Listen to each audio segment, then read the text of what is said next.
Kashid jetty रखडली, 112 कोटींचा प्रकल्प कागदावरच। कोकण पर्यटनाला नवे पंख देणारी काशीद जेटी अद्यापही रखडलेलीच आहे। 2019 मध्ये 112.46 कोटींच्या भव्य प्रकल्पाला मंजुरी मिळूनही प्रत्यक्ष कामाला सुरुवात झाली नाही।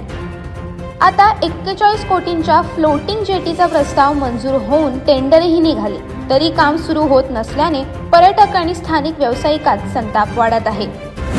मुरुड तालुक्यातील काशीद समुद्र किनारा मुंबईसह राज्यभरातून येणाऱ्या पर्यटकांसाठी आकर्षणाचे केंद्र आहे। या पार्श्वभूमीवर काशीदला मुंबईशी जलमार्गाने थेट जोडण्यासाठी महाराष्ट्र शासनाच्या गृह विभागाने 23 जानेवारी 2019 रोजी 112.46 कोटी रुपयांच्या जेटी प्रकल्पाला प्रशासकीय मान्यता दिली होती। मात्र तब्बल 7 वर्षे उलटूनही हा प्रकल्प प्रत्यक्षात उतरलेला नाही। सध्या मुंबईहून येणाऱ्या पर्यटकांना मांडवा मार्गे काशीद गाठण्यासाठी सुमारे 3 तासांचा प्रवास करावा लागतो। प्रस्तावित जेटीमुळे हे अंतर जलमार्गाने अवघ्या 2 तासात पार करता येणार होते। त्यामुळे पर्यटनाला मोठी चालना मिळेल अशी अपेक्षा व्यक्त केली जात होती। जेटीचा ब्रेक वॉटर वॉल पूर्ण होऊन वर्ष उलटले असतानाही पुढील काम ठप्प आहे।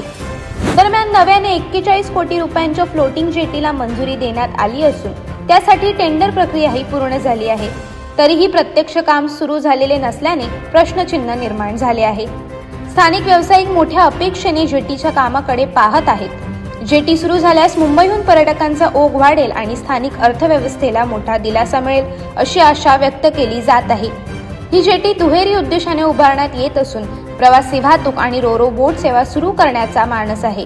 रोरो सेवेमुळे एका वेळी सुमारे 100 कार आणि 300 प्रवाशांची वाहतूक शक्य होणार आहे। त्यामुळे रायगड जिल्ह्यातील पर्यटनाला मोठी चालना मिळून काशीद, मुरुड, नागाव परिसरात पर्यटकांची संख्या वाढण्याची शक्यता आहे।